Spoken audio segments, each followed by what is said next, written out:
Welcome to the world's largest drive-through hangar, American Airlines Hangar 2. Today, we will experience an exclusive tour of this massive building located at the northwest side of Chicago's O'Hare Airport. We'll walk around an A321, sit in the cockpit of an A319, and we'll even show you the cargo hold of a Boeing 737. Join us on this incredible experience and subscribe for future tours. Let's go. We started our tour with introductions in the much smaller Hangar 1, built back in 1957 to service American 707s, DC-6s, and later 747s. We made it through a tunnel and Donato gave us an announcement. You're going to see the world's largest drive-through hangar. You're going to see 195,000 square feet of wide open floor.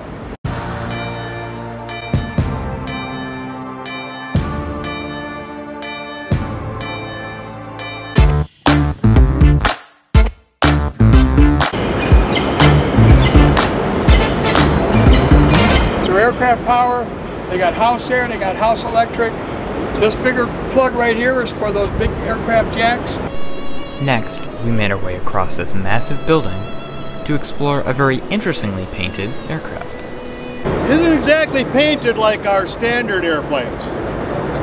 American Airlines is made up of numerous smaller airlines that have been accumulated over the years. That's America West, their paint job.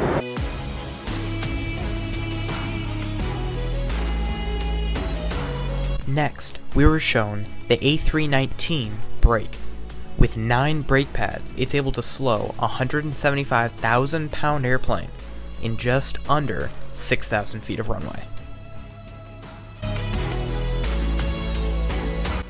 Next, we split up into groups and were able to walk around this beautiful retro livery A319.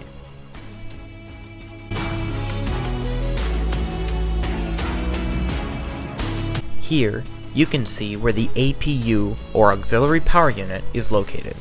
This is a small turbine engine that's able to power electrics and AC while on the ground and while the engines aren't turning.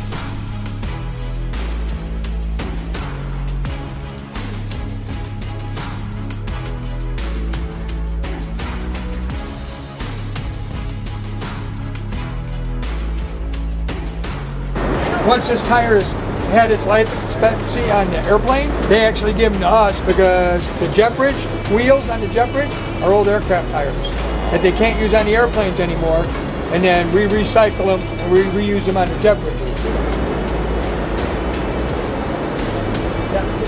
front of the engine. Yeah. Here's some information for the refueling crew on the ground.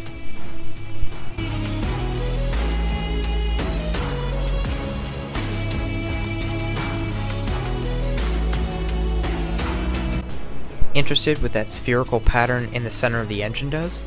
Turns out, when the engine is spinning, it's supposed to look like a giant eye. This is used to deter birds and also to prevent bird strikes.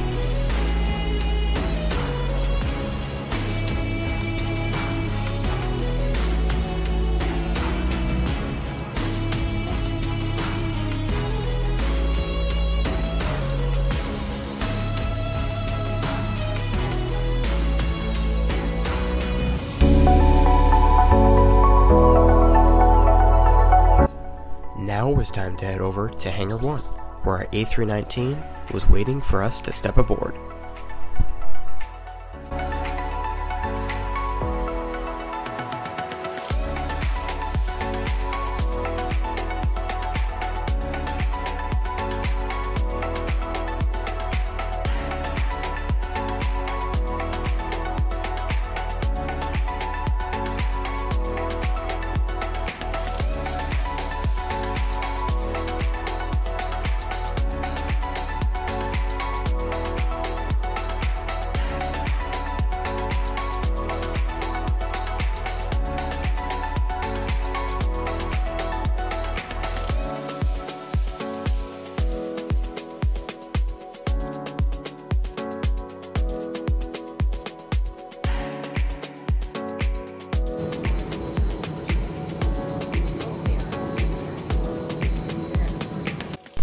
Here's the small, first-class cabin on the Airbus A319. With 8 seats in a 2-2 configuration, these seats have a decent amount of recline and a lot more legroom than those back in premium and regular economy.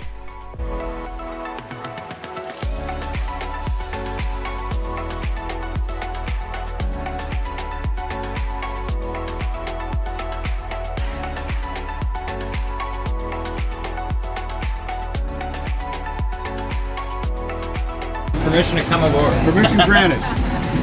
And here it is. Welcome to the A319 cockpit. Now, this was only the second time I'd ever been in an airplane cockpit. The other one was a 787, and this cockpit is almost as technologically advanced as a 787. It's got so many screens and just looks so fresh and new inside, especially being an aircraft delivered to US Airways 22 years ago.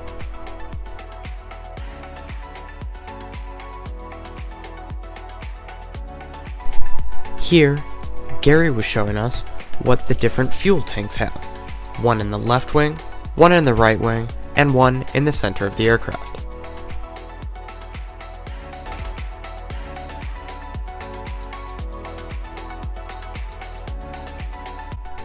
Here are the rudder pedals on the A319. These pedals are used to change the yaw of the aircraft by turning the rudder in either the left or right direction. The top of these pedals are used as brakes.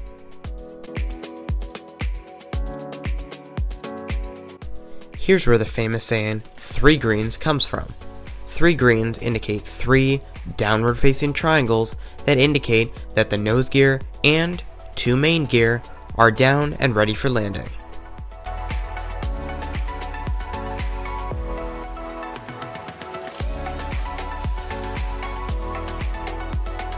Here is the knob to be able to turn the nose gear when taxiing toward takeoff. Also, Airbus cockpits fly by wire, which means they only have a joystick instead of a yoke. Raise and lower the flaps, speed brake handle.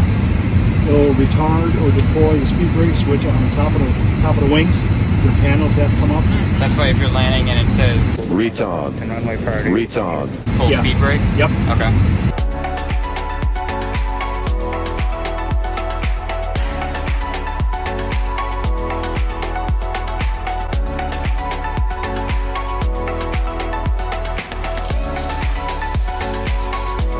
We stepped off of 765 US and made our way over to our last aircraft of the tour, the 737-800.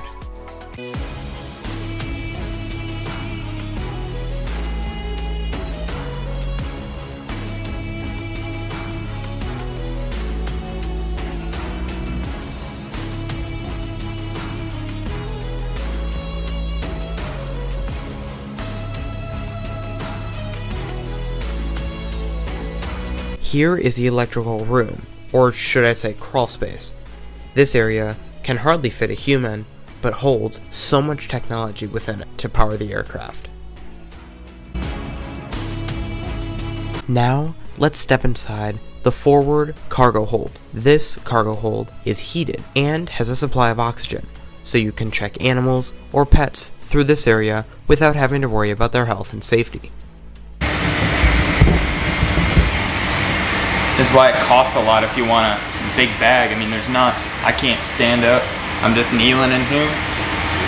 That's basically all the room they got for the bags.